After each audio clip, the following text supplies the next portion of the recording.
Mukama yeebala okukuuma n'okulabirira erinnya ly'ettukuvu lyebazibwe liweebwe ekitiibwa.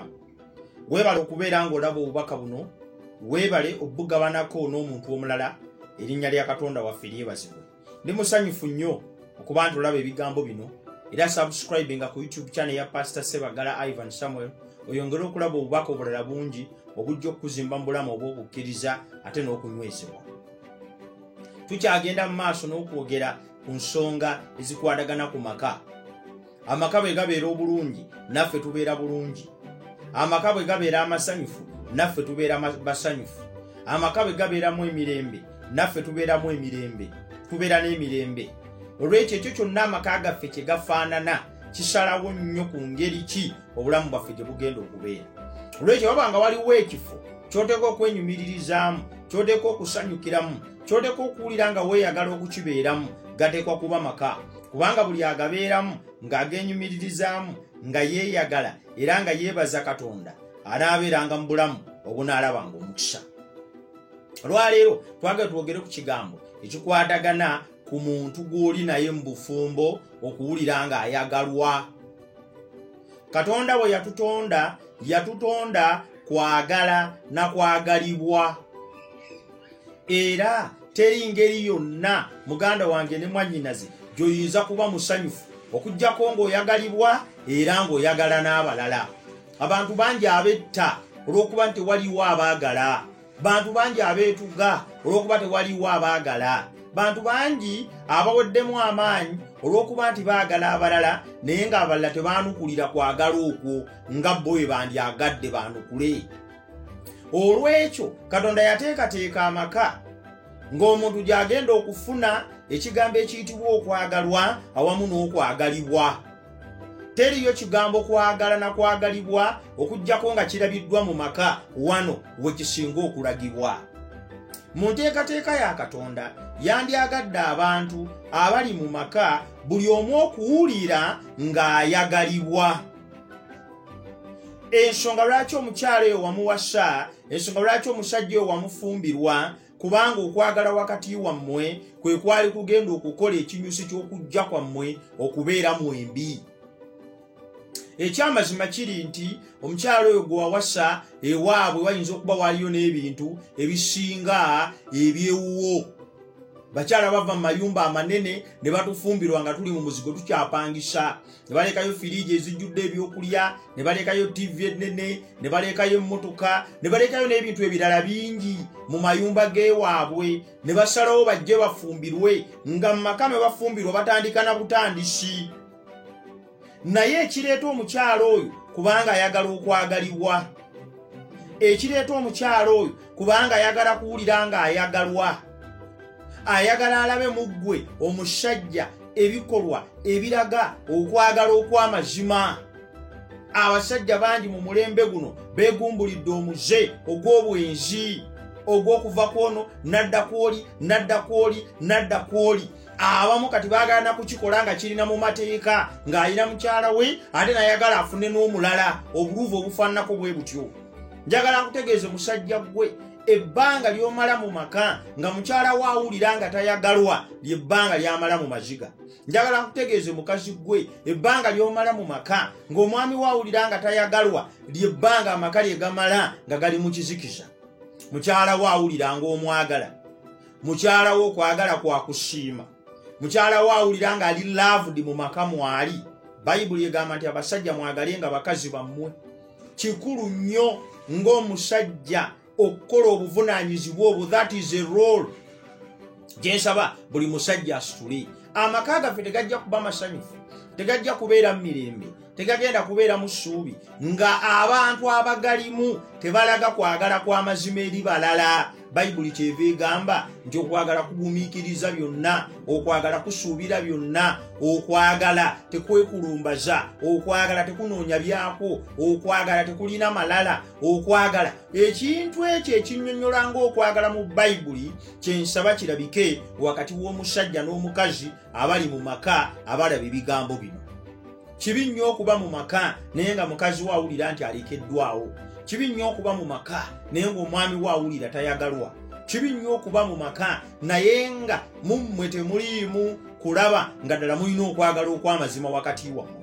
Okwagala kuno Katonda yakukomyawo, yekka yayinza okukuteeka mu ffe ne tubeera n'okwagala okwo nga ye kwalina okwagape. Nsaba Mukama akuteeke mu bafumbo bonna abawulira ebigambo bino, mubeere mu maka nga munnaawulira nti ayagalwa. Mukama akuwa omukisa.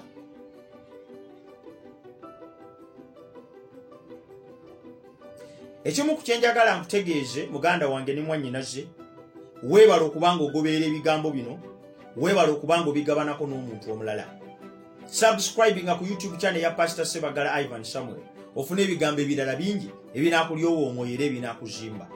Tetusobola butayogera ku nsonga y'amaka, era tukyagenda mu maaso nga tunnyonnyola ensonga eyitibwa amaka kubanga nkulu. Kye tulina okumanya mu kitabo kya Lubereberye Ssuula 1 actually Ssuula 2 Olunyiriri 24 lugamba nti omusajja kyanaavanga aleka kitaawe ne nnyina ne yeetaba ne mukazi we, nabo banaabeeranga omuntu omu oba banaafuuka omuntu omu. Amaka kirabo ekiva eri Katonda, yakituwanga kirabo, tewali n'omu yakisaba. Katonda ye yalaba nga si kirungi omuntu okubeera yekka.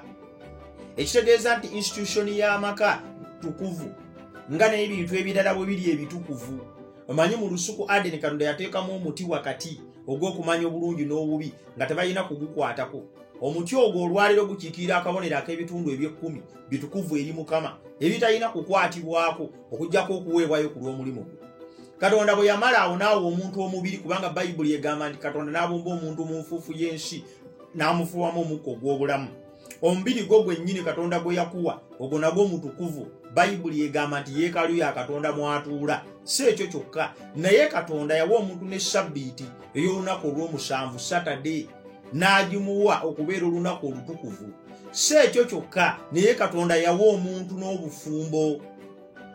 Ebintu byonna Katonda bye yawa omuntu ng'akyali mu lusuku Adeni ng'ekibi tekinnabaawo, ebyo bitwalibwa okubeera ebitukuvu. Era muganda wange ne mwannyinaze oteekwa okubitwala nga bitukuvu. Naye olwaleero njogera ku kitukuvu eky'obufumbo. Bassebo ne bannyabo obufumbo butukuvu. Bebulaniya Ssuula 13 Olunyiriri 4 okufumbirigana kya kitiibwa eri bonna n'ekitanda kirongoofu, naye abakaba n'abensi Mukama alibasalira omusango. Bantu bangi abayingira mu maka naye nga tebagalaba nga institution entukuvu. Ebimu bisinzira ku ngeri gye bagatandikamu, ebirala bisinzira ku ngeri yaabo gye bagatandika nabo. Simanyi oba omuntu gwe watandika naye amaka nga ddala mwembi bwe mutunuulira institution y'amaka mugiraba nga kintu ekitukuvu. Amaka si kintu kye tuyingiramu tukyalemu bukyazi. Amaka si kintu kye tuyingiramu tunyumirwemu. Amaka si kintu kye tuyingiramu tufune abatulabirira. Tukula abaana abawala bangi n'ayingira mu maka kubanga ayagala omusajja amulabirira. Noonya omusajja omugagga alina ssente anaakolera bizinesi ng'alina wansuza. Oli n'ayingira mu maka kubanga kati eyamba, kati anoonya bamusuza. Omusajja n'anoonya omukyala kubanga anoonya muyambi. Saagala kuuza masaati, saagala kuuza bintu, saagala kusimula nnyumba, mbadde nandifunyeyo omukazi n'ankolera ebyo. Bwe muba mwayingira mu maka nga mwagayingiramu lwa nsonga ezo, institution gye mulimu temugirabanga ntukuvu. Abamu mwayingira mu maka kubanga wali okuba dansi mu disiko, omukazi n'akulabikira bulungi ng'ebitala bimutunuddemu, ne musula mwenna, bwagenda okukya ku makya ng'ali waka, ate yagaana okuvaawo, ate oyinza kusengukawo kuba tolina nnyumba ndala, kannammwe weemuli. Kyenjagala okujjukiza kiri kimu era ekikulu, amaka matukuvu. Sifuddeyo nsonga kye yabaleeta okugayingiramu, naye bwe mubanga mwagayingiramu ekyo kitukuvu kya Katonda. Treat a home as a sacred institution. Gwe omusajja tunuulira amaka ng'ekintu ekitukuvu. Katonda kye yakuwa obuwi ku lw'okusaasira kwe okibeeremu, obeere mutukuvu gwe wennyini awamu n'abantu abalimu. Gwe omukazi tunuulira amaka nga matukuvu. Bangi babeera mu maka naye ennaku zino amaka abantu bagamenya nga bw'oyinza okumenya ekintu ekirala kyonna. Abantu beekuba bwekubi. Oli n'akeera ku makya n'agamba neekubye, oyo omukazi n'amugoba n'aleeta omulala. Oli n'agamba nze neekubye, obufumbo n'abuvaamu n'ayiyo obulala n'ebirala. Basobole bannya bamaka is a sacred institution. kintu Katonda kye yatandika. Terugwanidde kukizannyirako nga tulowooza tuyinza okukikwata nga ffe bwe tulowooza. Kasita owulira ekigambo nti amaka matukuvu, kitegeeza kigagwanidde kutambuzibwa ku kigambo kya Katonda ekitukuvu nga ye Bayibuli. Kibuuzo ekisinga obukulu kye nkubuuza muganda wange ne mwannyinaze, otwala amaka nga matukuvu ogalaba nga kintu kya muwendo Katonda kyakuwa? Otwala amaka nga omukisa, amaka gatwale nga matukuvu kubanga neeye yagakuwa mutukuvu. Buli ali mu mufumbo bw'anaabutunuulira nga butukuvu ajja kubuyisanga obutukuvu era bunaawangaala ekiseera kyonna. Tusobolera ddala okubeera ffenna ekiseera kyonna. Mukama akuwa omukisa.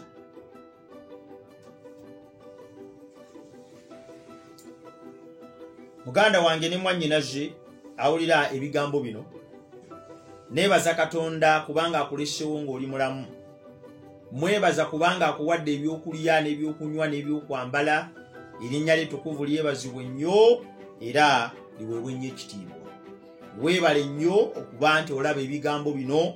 Subscribinga ku YouTube channel yange ya Pastor Sebagala Ivan Samuel, olabe obubaka obulala bungi obunaakulyoyo omwoyo ng'omukkiriza. Amaka kya bugagga. Tetusobola kwogera ku kintu kyonna ne tutayogera ku maka. Ennaku zino abantu bagalinnyirira ne bagasambirira ng'ekintu ekitalina makulu. Ennaku zino abantu bagalinnyira ne bagasambirira ng'ekintu ekitalina mugaso. Kyenva nkukoola muganda wange ne mwannyinaze okussa ekitiibwa mu maka. Katonda bwe yagakuwa yakuwa mukisa okugabeeramu. Waliwo abantu abaganoonya nga tebagalaba. Waliwo abantu abafuba okubeera ekitundu ku maka naye nga kikyagaanye. Kati gwagalina gatwale nga matukuvu, gatwale nga malongoofu. Kubanga byebimu ku bintu Katonda bye yatuwa nga n'ekibi tekinnaba kubaawo okubisanyukiramu ebbanga lyonna. Buli lw'osinziira okwonoona amaka, buli lw'osinziira okugatta, buli lw'osinziira okugasaanyaawo, tolumya oyo yekka gw'oviiridde naye naawe weerumya. Olwekyo enva nsaba abavubuka abatanaba kufuna maka beegendereze nnyo nga bafuna abantu banaabeera nabo mu maka. Kubanga bw'oyingira mu maka n'omuntu atali mutuufu, njagala nkutegeeze muvubuka gwe naawe ogenda kumaliriza nga obulamu bwo bufaafaaganye. So kikulu nnyo okumanya omuntu gwe tuli naye mu maka, kituyambe okusobola okuzimba amaka aganaaweesa erinnya lya Katonda ekitiibwa. Amaka kintu kye tulina okulwanirira. Amaka kintu kye tulina okwewaayo okulaba ntukituusa ku ntikko yaakyo. Katonda yatuwa amaka ng'abantu baataddemu tugenda nabo mu bwakabaka bwa Katonda. Oyo gwe yakuwa ye musajjawo, oyo gwe yakuwa ye mukazi wo. Amaka tegagenda kuyimirirawo nga galimu abantu abanafu abatagalwanirira. Marriage is not for quitters. Abantu abeeteefuteefu okubivaamu, abeeteefuteefu okubireka, abatayagala bibatawaanye, abatayagala bibamaleko mirembe, abantu abafaananako bwe batyo tebagenda kubeera mu maka era tebajja kugawangaalamu. Teriiyo maka agalimu ebituufu byokka, kubanga n'omuntu gwe wayingira naye mu maka alina obunafu nga naawe bw'obulina. Kaakano olw'okuba nti amaka galimu abantu abatatuukiridde ng'ate nago tegatuukiridde olw'ekibi ekyajja mu nsi, kikulu nnyo abagalimu okuyiga tebalina okugumiikiriza. Amaka si gaabo abanafu, amaka si gaabo ababivaamu, amaka si gaabo ababikooye. Wali omuntu abeerawo ng'alinda buliizi mukazi waakola ensobi alyoke amusimattukeko afune omulala. Waliwo omuntu abeerawo ng'alinda musajja waakola ensobi afune kye yeekwasa. Marriage is not for quitters. Abantu abeeteefuteefu okubivaamu tebagenda kuba na maka. Amaka tegasobola kuwangaala ng'abagalimu baagala kugavaamu buli lunaku. Amaka tegasobola kuwangaala ng'abagalimu tebalina birowoozo bya biseera bya maaso byago. Olina future gy'olaba ey'amaka ago? That is the greatest question. Mubeere mu maka nga mumanyi nti muli mu kintu ekigenda okubeerawo ebbanga lyonna. So si ekintu kye mugenda okubeeramu akadde akatono. So si ekintu kye mugenda okubeeramu omwaka gumu oba emyezi 6. abantu abali awo nga baagala kubivaamu buli kiseera kubivaamu abantu bafaananako bwe batyo era gagenda kubalema kubanga buli kiseera wabaawo ebiro ebyenzikiza ebirumba amaka ne bigatawaanya ne bigamalako emirembe ne bigamenyamenya ebiro ebyenzikiza ebifaananako bwe bityo muganda wange ne mwannyinaze bwe bijjanga abeeteefuteefu okubivaamu era bagenda kugalemwa wobeera mu maka newankubadde nga waliwo ensonga 10 ez'okugavaamu noonyaayo ensonga emu eyinza okugakukuumiramu newankubadde nga waliwo ensonga nnyingi lwaki omuntu oyo wandimuviiridde naye noonyaayo ensonga ez'amazima lwaki wandibaddewo bwe bubaka bwe tubuulira olwaleero kuba twagala amaka gabeerewo gawangaale gazaale ebibala ebyo katonda bye yagateekerateekera okubeera nabyo olwekyo osaba mukama akuwe nnyo omukisa ogw'amaanyi ng'oyongera okunyweza kubanga amaka si gaabo ababivaamu amaka gaabo abeeteefuteefu okuganywereramu ebbanga lyonna ery'obulamu bwabwe. Nsaba mukama akuwe nnyo omukisa ku lw'ebigambo ebyo. Teweerabira kusubscribinga ku YouTube channel yange eya Pastor Sebagala Ivan Samuel okwongera okuzimbibwa mu bigambo bino. Mukama akuwe omukisa.